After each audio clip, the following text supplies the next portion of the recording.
In this video, we will be talking about translation. The process we will discuss occurs simultaneously at numerous sites on the mRNA strand. It is important to know that mRNA has nucleotide bases on it and that the translation process will always start where the start codon is.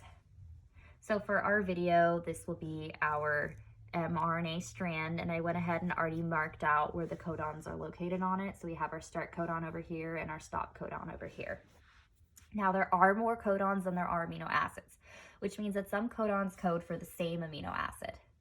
A codon consists of 3 nucleotide bases. So we'll have an example right here of a codon, GAU. The third base, so the U base, is sometimes called the wobble base because it is the least important when it comes to determining the amino acid.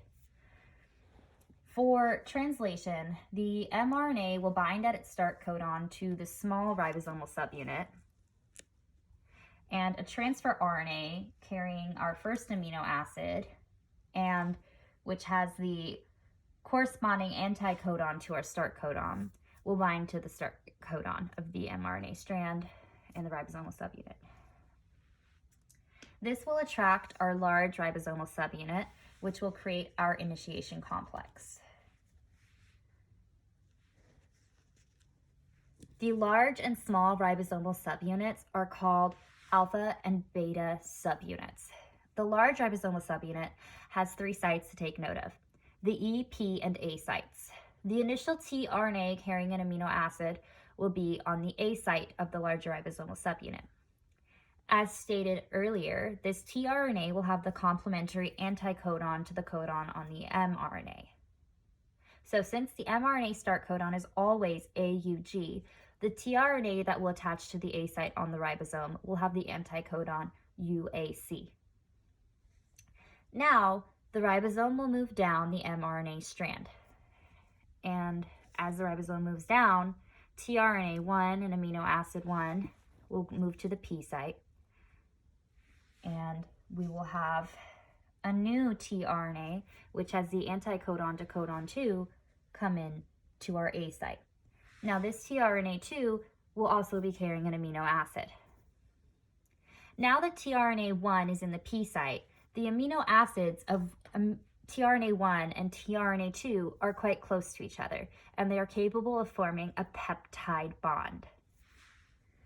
So these two, amino acids 1 and 2, will form a peptide bond. The P site can essentially be considered the site of peptide bond formation between amino acids. So now the ribosome will move down once more, so that tRNA1 will now be in the E site,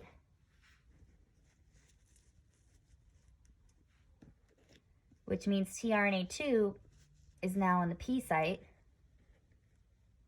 and a new tRNA, which has the anticodon for codon 3, will move into the A site, also carrying an amino acid.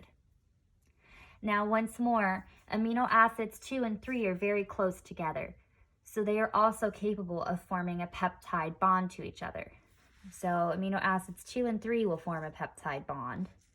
And as you can see, amino acid 2 has a peptide bond with amino acid 1 still. So that means tRNA2 is carrying 2 amino acids 2 and 1. And tRNA1 is no longer carrying an amino acid. It's on the E site and now ready to leave. So tRNA1 will exit.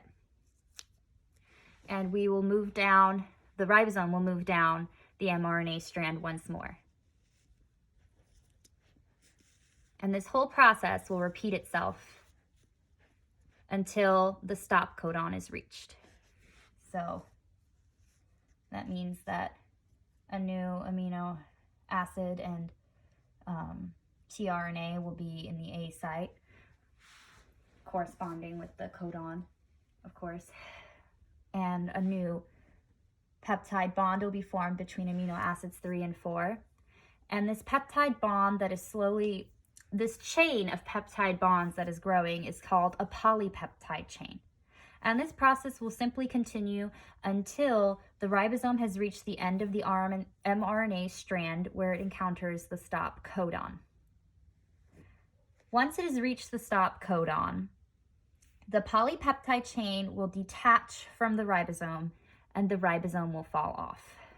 So let me show you what that'll look like. So let's pretend that we are all the way down here and we've reached our stop codon. So these will have exited. And we're saying we have 7 amino acids. So we had 7 tRNAs total.